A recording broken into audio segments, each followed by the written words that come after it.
If by some pleasant twist of fate you found yourself in the south of France with the sun shining, standing outside a very nice hotel like this, which happens to be owned by none other than Bernie Ecclestone, who also happens to own the race circuit over there, Paul Ricard, well then you might want to find yourself driving one of these. The Audi A3 convertible and the BMW 1 Series convertible. Okay, so what are these cars? Well, they're almost a sub-niche really, because traditionally this ground has been occupied by the likes of Ford, Renault and Peugeot with their CC cars. But these are the same sort of size of those, but they're a lot more expensive because they're premium brands, of course. So this is the Audi A3 Cabriolet 2-litre TFSI Sport Tronic S. Bit of a mouthful, I know. Nice looking car though.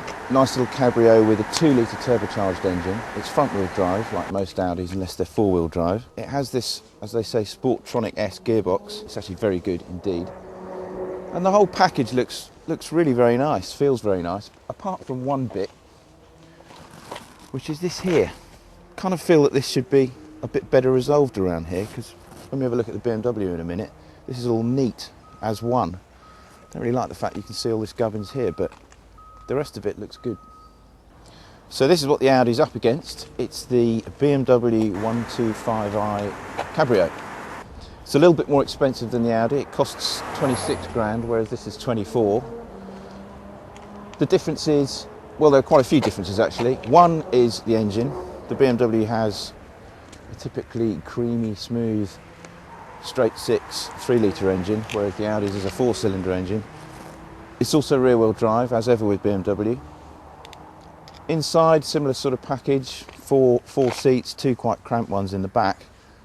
But as I pointed out with the Audi, in the BMW, this area is really nicely resolved. It's just neat, everything's hidden, you don't see any of the mechanical bits. Let's see if there are differences on the road as well. Okay, first up we're going to try the A3, which is the main reason for this test. And I have to say that initial impressions, they're very good.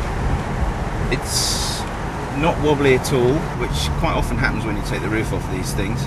It goes well too, because it's got 200 horsepower from this 2-litre turbocharged engine. Same engine as a TT basically.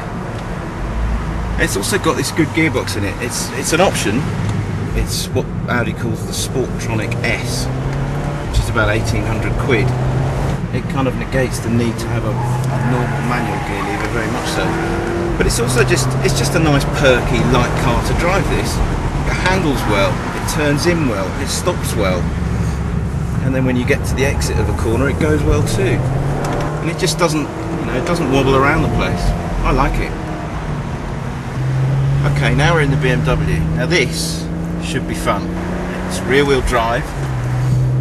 That's always fun. It's got more cylinders, 2 more cylinders than the Audi. It's got more power than the Audi.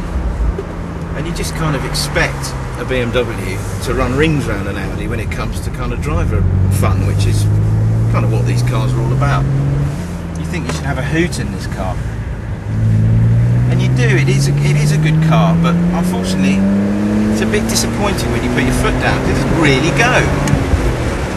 And the problem is, I think it's heavy. It's a lot heavier than the Audi, and it just doesn't feel as nimble on the road. It feels actually as if it needs the 135 engine in it, the twin turbo version of this. Then that would be some fun. Really what it ends up being is a nice kind of boulevard cruiser. Perfect south of France car really. But I don't think in the end it's as good as the Audi.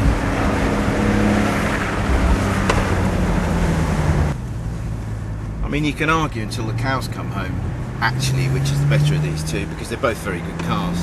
They both do slightly different things. The BMW is more relaxed, the Audi is more sporting. But at the end of the day, there's only really one way to settle an argument as to which is the best, and that's to have a race.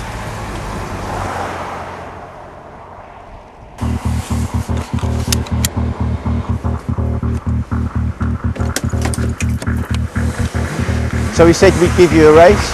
Here we are at the circuit Paul Ricard. We're going to give you a race. But it's not quite the normal race you might be expecting. It's a roof race. 3, 2, 1, go! Audi says it's the fastest roof in existence. They reckon it'll do it in 9 seconds, which is a hell of a lot quicker than the BMW is going to do it in 1, 2, and stop! That looks really stupid. Stan, you're going to drive off to Cannes seafront like that, yeah? So there you go, the Audi wins our roof race. Pretty convincingly as well, actually. But on a more serious note, I actually think it's the best of the two. It's cheaper, it's a bit quicker, it's quite a lot quicker, and it's just nicer to drive as well. It's the winner.